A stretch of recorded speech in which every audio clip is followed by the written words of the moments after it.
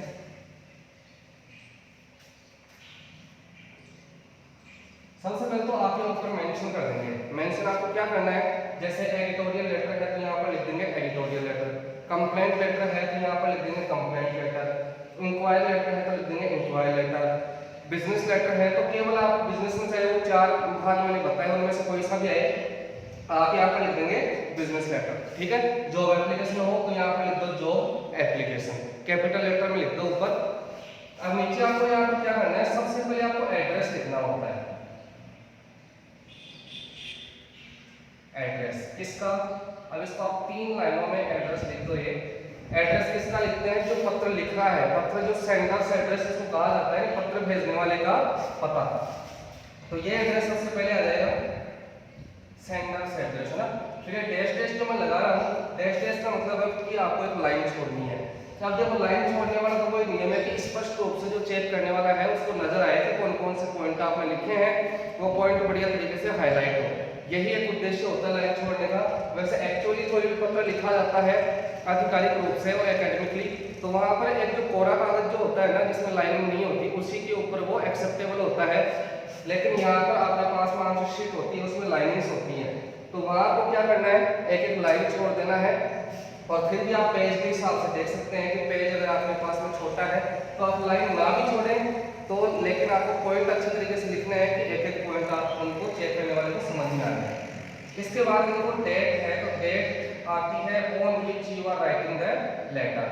जिस डेट को आप पत्र लिख रहे हैं तो उसी वही डेट है यहाँ पर। जैसे मानो आज कितनी है, तो 13 है, तो ऐसे लिखेंगे 13 जुलाई 2020, 13 जुलाई 2020। ये डेट शब्द मेंशन नहीं करना है यहाँ पर, डायरेक्ट ऐसे कैसे डेट ही लिखनी है, ये केवल फॉर्मेट के लिए है ये डेट शब्द याद है ना। इसके बाद में यहाँ पर एक और लाइन का आप गैप दे दो।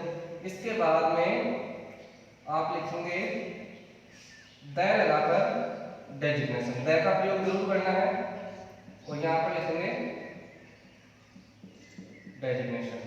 डेजिग्नेशन मतलब पद, पद किसका, रिसीवर्स डेजिग्नेशन, यानी जिसको आप पत्र लिख रहे हैं। जैसे मान लो एडिटर को लिखना है द एडिटर, मैनेजर को लिखना है द मैनेजर, प्रिंसिपल को लिखना है द प्रिंसिपल, कलेक्टर को लिखना है तो द कलेक्टर। इसके बाद में क्या है, इसका डिपार्टमेंट,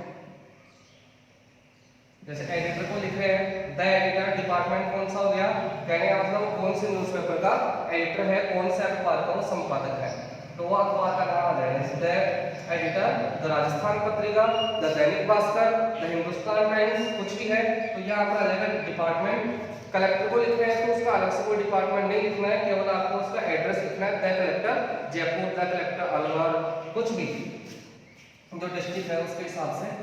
और प्रिंसिपल को लिखना है द प्रिंसिपल, डिपार्टमेंट क्या होगा, स्कूल का नाम। और यहाँ पर विद्यालय संबंधी अगर मामलों में लिखते हैं तो खुद का एड्रेस कौन सा आता है, स्कूल का ही नाम आएगा। अपना जो एड्रेस लिखेंगे ना वो भी स्कूल का नाम, और द डेजिग्नेशन है पद के नीचे भी क्या आएगा, डिपार्टमेंट में उसी स्कूल का ही नाम आएगा। फिर आ जाता है एड्रेस। ये एड्रेस किसका है, ये शॉर्ट में लिखना है, अपना एड्रेस थोड़ा बड़ा लिखना है, ये शॉर्ट में लिखना है। जैसे मानो स्कूल का नाम है द प्रिंसिपल डीपीएस खोरालाल खानी, इस तरीके से लिख दो।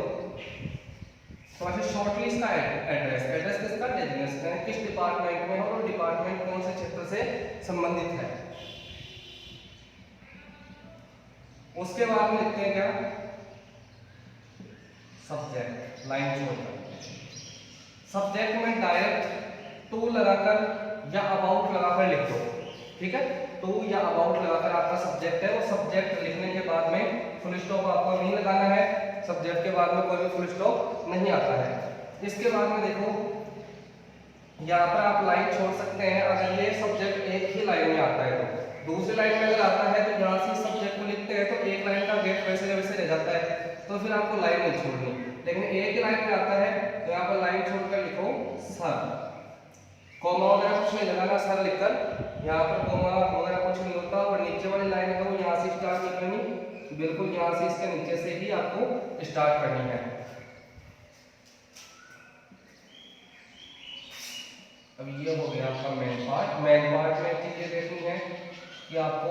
3 पैराग्राफ बनाने होते हैं, एटलीस्ट 3 पैराग्राफ।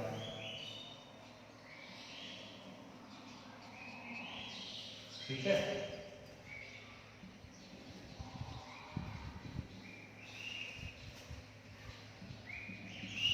देखो ये सर की अगर बात करें तो बिजनेस लेटर जो होता है ना, बिजनेस लेटर में जब लिखा जाता है तो एक तो किसी डीलर को लिख रहे हैं तो ठीक है, किसी कस्टमर को लिख रहे हैं तो वहाँ पर सर लिख दो, लेकिन अगर किसी फर्म को लिख रहे हैं, किसी संस्था को लिख रहे हैं तो यहाँ पर क्या लिखते हैं, सर की जगह पर क्या लिखेंगे, सर्स। ठीक है, यहाँ पर सर्स लिखेंगे। और यहाँ पर क्या लिखते हैं, डायरेक्ट मेसर्स। जैसे कोई वो संस्था है ना, जैसे मानो आरके फर्नीचर्स है या फिर कोई श्याम गारमेंट्स है, राधे इलेक्ट्रिकल्स है, ऐसा कुछ भी हो सकता है, तो उनसे पहले किसका यूज होता है, ऐसे होता है MS, इसका मतलब होता है मेसर्स।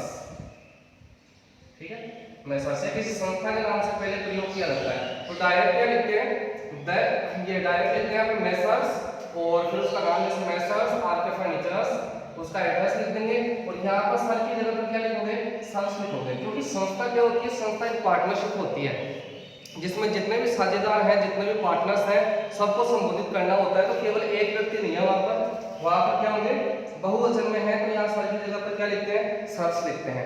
अब देखो मेन पार्ट की बात करते हैं, तो मेन पार्ट में स्पेशली अगर अपने व्यू पॉइंट से देखें, एडिटोरियल लेटर या कंप्लेंट लेटर के हिसाब से, तो उसमें 3 पैराग्राफ आपको कम से कम बनाने ही होते हैं। 3 पैराग्राफ के अलग अलग नियम होते हैं जो हाईलाइट होने चाहिए आपके तीनों पैराग्राफ। फर्स्ट पैराग्राफ आपका इंट्रोडक्टरी पैराग्राफ होता है, ये वाला जैसे पैराग्राफ है, जैसे देखो पैराग्राफ चेंज करने का नियम क्या होता है, आपने ये लाइन यहाँ तक लिख दी, दूसरी लाइन यहाँ तक लिख दी, ठीक है, थर्ड लाइन आपने बीच में छोड़ दी है, 2-3 शब्दों की यहाँ जगह लगी, यहाँ तक भी आप खत्म करेंगे ना, तो ये पैराग्राफ चेंज करने का ही सूचक है। एक चीज ये देखो, मान लो कि आपने जो कुछ भी विचार लिखना था आपका परिचयात्मक पैराग्राफ में, इंट्रोडक्टरी पैराग्राफ में, वो लाइन आ गई यहाँ तक, अब आपको पैराग्राफ चेंज करना है, तो अगली लाइन में क्या करेंगे, अगली लाइन में इस लाइन को यहाँ से मतलब 2 शब्दों की जगह छोड़ दो, फिर यहाँ से स्टार्ट करेंगे, तो ये सूचक भी किसका है, पैराग्राफ चेंज करने का ही सूचक है, जब वो लास्ट लाइन यहाँ तक आए ऊपर। ठीक है, और जो भी आप लाइन स्टार्ट करें वो आपकी जो लाइन होती है, लाइन के बिल्कुल पास से हो, ऐसे नहीं कि एक पॉइंट को आप इधर इतना आगे लिख रहे हैं, एक को इधर लिख रहे हैं, फिर एक को इधर लिख रहे हैं, लाइनों में भी है तो कहीं एक को इधर कर रहे हो, वो तभी करना है जब आपको पैराग्राफ चेंज करना हो। पहला होता है इंट्रोडक्टरी पैराग्राफ। इंट्रोडक्टरी पैराग्राफ में आपको बताना होता है कि मैं ये पत्र आपको क्यों लिख रहा हूँ, मेरा उद्देश्य क्या है लिखने का। ठीक है, दूसरे में आपको विषय वस्तु लिखनी है, जैसे मानो किसी के बारे में शिकायत कर रहे हैं, तो यहाँ पर लिखेंगे कि मैं आपका ध्यान आकर्षित करना चाहता हूँ इस चीज की ओर, I want to bring your kind attention towards this problem, problem का नाम आ जाएगा। उसके बाद में you have to express your thoughts और express your thoughts over the problem, की जो प्रॉब्लम है उसके बारे में आपको बताना है, आपको प्रॉब्लम एक्सप्लेन करनी है कि आप किस तरीके से you are suffering from that problem, कि आप उस समस्या से कैसे पीड़ाग्रसित हैं, कैसे परेशान है उससे, तो सारी चीज बताएंगे कंटेंट में। और लास्ट में जो लास्ट वाला पैराग्राफ होता है अपना 2 या 3 लाइन का, उसमें बताना होता है कि आपका क्या समाधान चाहते हैं, आप अपील क्या करना चाहते हैं, तो उसमें एडिटर को लिख के तो कह देते हैं कि मैं आशा करता हूँ कि आप इनको मेरे जो आपका जो अखबार है मेरे विचारों को आप उसमें प्रकाशित करेंगे। और डायरेक्टली किसी को अधिकारी को लिख रहे हैं कंप्लेंट के लिए तो कह देते हैं कि आप प्लीज कृपया इस मामले में आप जांच करें और जो भी आवश्यक हो वो जल्दी से जल्दी आप करें। तो ऐसे 3 पैराग्राफ करने हैं, पहला इंट्रोडक्टरी पैराग्राफ, दूसरा है कंटेंट वाला पैराग्राफ, और तीसरा हो गया कि आप अपील क्या करना चाहते हैं, आप समाधान उसका चाहते हैं या फिर कुछ भी है आप क्या अपील करना चाहते हैं, तो वो चीज यहाँ पर लिखेंगे। यहाँ आपका लव फाइनल एक फाइनल सजेशन क्या है, अंतिम आपका सुझाव क्या है उस चीज के बारे में, तो इस तरीके से लिखना है। फिर यहाँ लाइन छोड़नी है, लाइन छोड़ कर लिखोगे थैंकिंग यू योबस, एडिटर को लिख रहे हैं तो क्या लिखेंगे ट्रूली, जॉब एप्लीकेशन में लिख रहे हो तो यहाँ लिखना सिंसियरली, और बाकी वो जैसे बिजनेस लेटर है तो वहां पर लिखते हैं फैक्टफुली। ठीक है, तो एडिटर के लिए ट्रूली, बिजनेस के लिए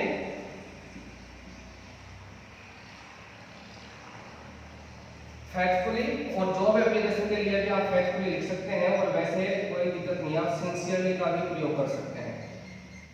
ठीक है, और एक लाइन फिर छोड़कर आप क्या करेंगे, नीचे आपके हस्ताक्षर, आपका नाम लिखेंगे। तो ये पॉइंट्स हैं, सभी के अंदर जितने भी लेटर्स होते हैं इस तरीके का आपका फॉर्मेट होना चाहिए उसका। तो यहाँ पर लिखेंगे, जैसे मान लो सपोज एडिटोरियल लेटर है, संपादकीय पत्र है, तो यहाँ पर लिखेंगे एडिटोरियल लेटर।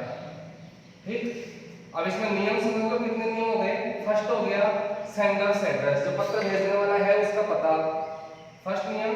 दूसरा क्या है, date on which you are writing the letter, जिस दिन आप पत्र लिख रहे हैं वो डेट। थर्ड क्या है, जिसको आप पत्र लिख रहे हैं उसका डेजिग्नेशन, उसका पत्र किसे लिखा जा रहा है, to whom the letter is being written. और फोर्थ में आप लिख देंगे उसका डिपार्टमेंट और एड्रेस, जिसको पत्र लिख रहे हैं उसका विभाग क्या है और उसका एड्रेस क्या है।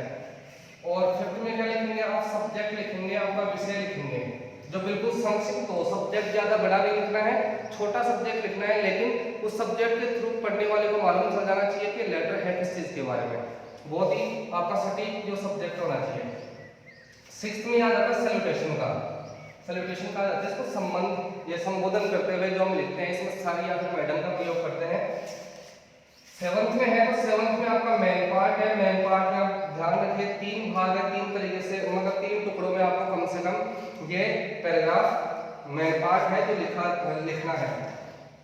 एट्थ में क्या है, एट्थ में इन दोनों को ले लेते हैं अपन, जिसमें इसको वैसे कहा जाता है कर्टियस एंडिंग, शिष्ट का पूर्ण समापन इसको कहा जाता है। तो ये आ गया 8 पॉइंट में। और 9th में कौन सा हो गया, signature, signature of who is writing the letter, जो कोई भी पत्र लिख रहा है उसके सिग्नेचर। तो ये इसमें एक बेसिक फॉर्मेट था जितने भी लेटर्स होते हैं उनका। अब इसमें हम अगली क्लास में कौन सा पढ़ेंगे, जो शुरुआत से पढ़ेंगे एडिटोरियल जो लेटर होता है वो कैसे लिखा जाता है, 2-3 एग्जांपल देखेंगे, फिर कंप्लेंट के देखेंगे, बिजनेस लेटर भी पढ़ेंगे। तो उम्मीद है आपसे पहले तो जो आज आपको बताया गया लेटर के बारे में जो बेसिक इन्फॉर्मेशन है, इसका जो बेस है वो आपको बढ़िया तरीके से समझ में आया होगा। और आप इस चीज़ को आप और भी आप अध्ययन करें, आपके पास कोई बुक्स वगैरह हैं उनमें भी आप बढ़िया तरीके से समझें। और नेक्स्ट क्लास में हम इनके एग्जाम्पल्स देखेंगे, एक एक जो लेटर के भाग हैं उनके अनुसार। ठीक है, थैंक यू वेरी मच।